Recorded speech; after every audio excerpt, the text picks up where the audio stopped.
নমস্কার বন্ধুরা, স্বপ্না কিচেনে সবাইকে স্বাগত। প্রতিদিনের মতো আজকে একটা আমি ভিডিও নিয়ে এসেছি। আমাদের গ্রাম বাংলায় রাজবংশীদের একদম জনপ্রিয় খাবার হচ্ছে এই যে শীতল। তাই আজকে আমি এই শীতল রান্না করে দেখাবো।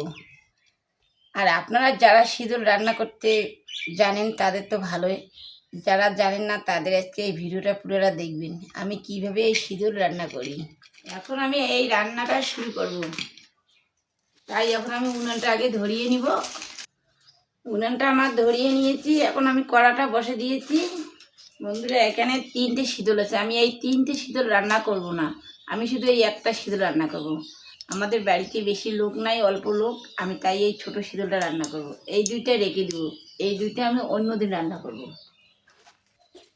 তেলের মধ্যে আমি রসুন ফোড়ন দিয়ে দিব,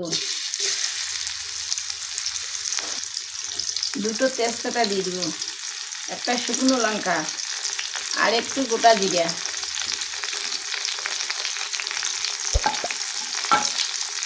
ফোড়নটা একটু ভাজা ভাজা করে নিব।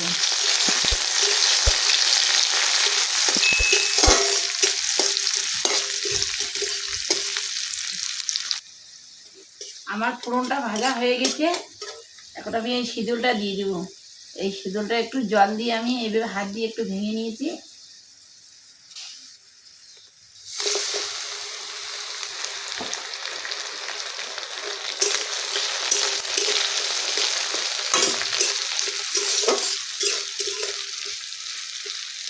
এখানে দিয়েছি শুকনো লঙ্কা আর এখানে দিয়েছি জিরে গুঁড়ো আর এখানে দিয়েছি গোলমরিচের গুঁড়ো। একটু জল দিয়ে এখানে পেস্ট বানিয়ে নিব।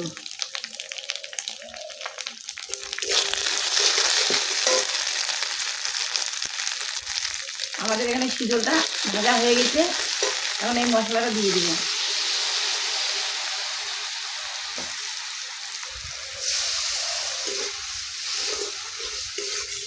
মশলাটাকে একটু কষিয়ে নিব।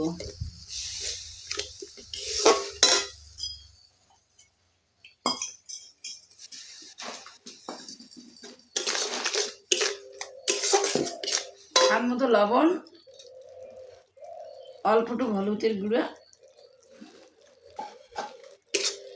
এই সবজির নাম হচ্ছে কিন্তু শীতলের আওটা।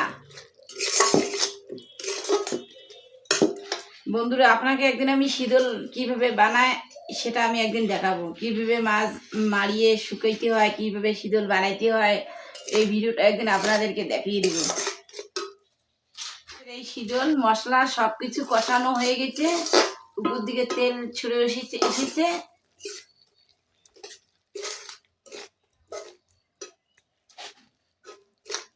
এখানে আমি নিয়েছি এই যে ভাতের মার, এখন আমি ভাতের মার দেব।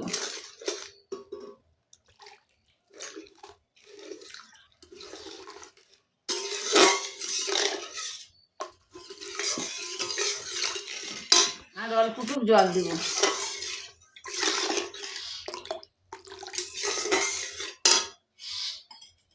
আমাদের এই শীতলের আটাটা একদম হয়ে এসেছে। আমি যে ভাতের মার জলটা দিয়েছি, এখন দেখো আমাদের সবজি যখন টকবক করে ফুটতেছে, এটা আমাদের হয়ে এসেছে। আমাদের ছেলে কালকে মাছ মেরেছিল আমাদের পুকুরে, তাই একটা কই মাছ আর একটা মাগুর মাছ রেখে দিয়েছি, আজকে এই শীতলের আওটাতে দিয়ে দেবো।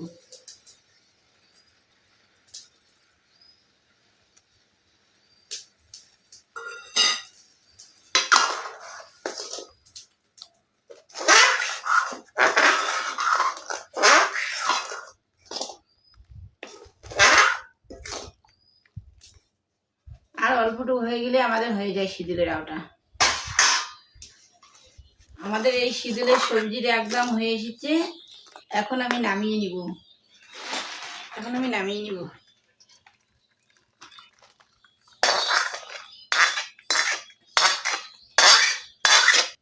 বন্ধুরা, আমি যেভাবে শীতলটা বানালাম আওটা, আপনারা এইভাবে বানিয়ে খাবেন বাড়িতে, দেখবেন খুব টেস্টি লাগবে। আর খেতে যে এত হেভি হবে, আপনারা 1 থালা ভাত খেয়ে নেবেন এই শীতলের আওটা দিয়ে। আমাদের এই রেসিপিটা যদি আপনাদেরকে ভালো লেগে থাকে, আমাদের চ্যানেলটাকে সাবস্ক্রাইব করবেন, লাইক করবেন, শেয়ার করবেন।